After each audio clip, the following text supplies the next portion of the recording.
भगवानगडावरील दसरा मेळाव्याच्या वादाला पुन्हा एकदा नवं उधाण आलंय। भगवानगड हा भाजरवाडी ग्रामपंचायतीच्या अंतर्गत येत असून सरपंचांनी मेळाव्यासाठी ग्रामविकास मंत्री पंकजा मुंडेंना निमंत्रण पाठवलंय। या निर्णयाला 15 ऑगस्टला भगवानगडाचे महंत नामदेव शास्त्री यांनी विरोध केला होता। मात्र त्यांच्या विरोधाला न जुमानता ग्रामपंचायतीतर्फे पंकजा मुंडे यांना दुसऱ्यांदा निमंत्रण पाठवण्यात आलंय। त्याचबरोबर 11 ग्रामपंचायतीने ठराव करून निमंत्रण पाठवणार असल्याचं या नागरिकांनी सांगितलं। त्यामुळे या संपूर्ण प्रकरणावर आता पुन्हा एकदा वाद होण्याची शक्यता आहे। अण्णाभाऊ साठे महामंडळात झालेल्या 500 कोटी रुपयांच्या घोटाळ्यासंदर्भात आतापर्यंत 84 जणांवर कारवाई झाली आहे। यात राष्ट्रवादीचे रमेश कदम यांच्यासह अनेक जणांचा समावेश आहे। या प्रकरणी 74 गाड्या जप्त करण्यात आल्यात। मात्र या प्रकरणात आरोपींना अटक केली असली तरी त्यांना जामीन मिळण्याची शक्यता आहे। कारण सगळ्याच अधिकाऱ्यांना अटक केली तर माहिती कुठून मिळणार असा अजब पेच असल्याचं सामाजिक न्यायमंत्री दिलीप कांबळे यांनी सांगितलंय। मात्र एकाही आरोपीला सूट मिळणार नाही असंही त्यांनी स्पष्ट केलं। महानगरपालिका निवडणुकांच्या संदर्भात पुण्यात रामदास आठवले यांनी पत्रकार परिषद घेतली। तेव्हा आगामी महापालिका निवडणुकीबद्दल ते बोलले। मुंबई महापालिका निवडणुकीत भाजप शिवसेना युती हो अथवा न हो, मात्र आरपीआय मुंबई पुण्यासह राज्यातील 11 महानगरपालिका निवडणुकांमध्ये युती करेल असं त्यांनी यावेळी सांगितलं। काहीही झालं तरी सरकार पडू देणार नाही, तसं झाल्यास बाहेरून पाठिंबा द्यायला शरद पवार तयार असल्याचंही त्यांनी यावेळी आवर्जून स्पष्ट केलं। समृद्ध जीवन फूड्स लिमिटेडच्या उस्मानाबाद तालुक्यातल्या शेळी फार्मवर चोरी झाली आहे। महेश मोतेवार जेलमध्ये असल्यानं फार्मवर पूर्वीप्रमाणे बंदूकधारी सुरक्षारक्षक नाहीयेत। अज्ञात चोरट्यांनी 40 शेळ्या, 8 संगणक आणि टेबल खुर्च्यांसह ऑफिसमधले साहित्यही लंपास केलंय। आता फार्मवर ग्राहकांची कागदपत्र आणि अपंगांच्या सायकली शिल्लक आहे। विशेष म्हणजे आतापर्यंत पोलीस तक्रार दाखल करण्यात आलेली नाहीये। त्यामुळे कंपनीच्या संबंधित काहींनी रात्री हे कृत्य केलं का अशी चर्चा रंगू लागली। हिंगोलीतल्या 2 बड्या लाचखोर अधिकाऱ्यांचा पर्दाफाश करण्यात लाचलुचपत प्रतिबंधक विभागाला यश आलंय। राहुल खांडेभराड आणि अजिंक्य पंडित अशी त्या 2 लाचखोर अधिकाऱ्यांची नावं आहेत। राहुल खांडेभराड हा उपविभागीय अधिकारी तर अजिंक्य पंडित हा लिपिक पदावर कार्यरत आहे। आरोपींनी लाचखोरी प्रकरणी निलंबित करण्यात आलेल्या तलाठ्याला पुन्हा सेवेत घेण्यासाठी मदत करू असं आमिष दाखवलं। त्या बदल्यात 1 लाख रुपयांची मागणी केली। त्यापैकी 50,000 रुपयांची लाच स्वीकारताना लिपिक अजिंक्य पंडितला अटक करण्यात आली आहे, तर उपविभागीय अधिकारी राहुल खांडेभराड फरार।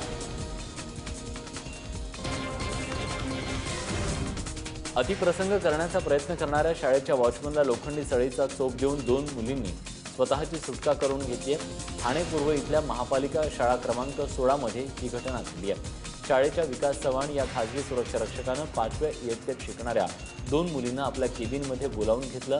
त्यानंतर मोबाईलमधले अश्लील चित्रपट त्यानं मुलींना दाखवायला सुरुवात केली। त्यावेळी दोघींनी सुरक्षारक्षकाला लोखंडी रॉडनं चोप देत मोठ्या धाडसानं स्वतःची सुटका करून घेतली। दरम्यान आरोपी विकास चव्हाणला अटक करण्यात आली असून शाळेच्या मुख्याध्यापकासह 4 जणांना यात निलंबित करण्यात आले।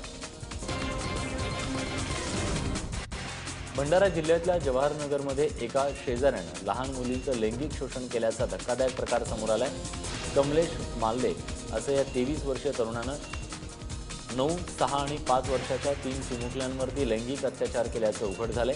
आरोपीनं दिलेल्या धमकीमुळे या मुली तब्बल वर्षभर गप्प होत्या।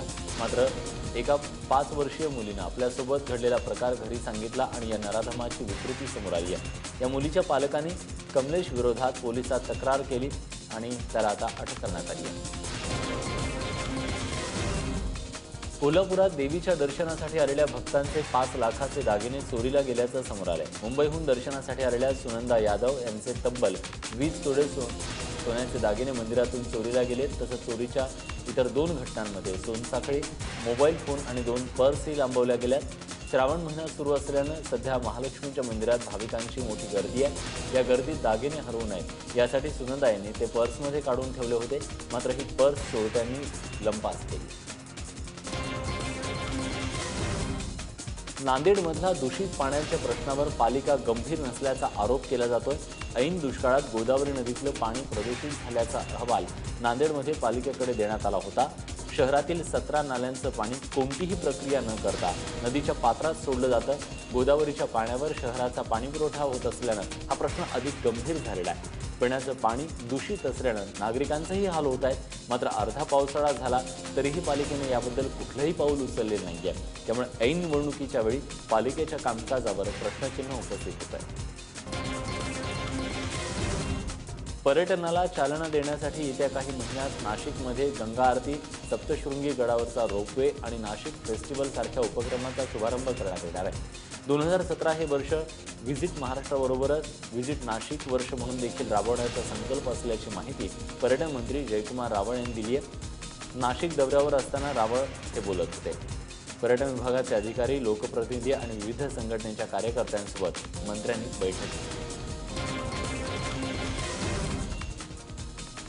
म्हणूनच इंग्रजीमधल्या लोकप्रिय लेखिका सुधा मेनन यांनी रायटिंग विथ वुमेन या वर्कशॉपचं आयोजन केलंय। पूर्वी लोक पत्रांमधून आपल्या भावना व्यक्त करत असत, मात्र सध्याच्या युगात महिला घर, नोकरी, मुलं बाळं या सगळ्या जबाबदाऱ्या एकाच वेळी सांभाळत आहेत। त्यामुळे त्यांचा एकमेकांशी होणारा संवाद कुठेतरी कमी झाल्याचं चित्र समाजात पाहायला मिळतंय। हा संवाद कसा वाढवता येईल यासाठी हा वर्कशॉप घेण्यात आला होता।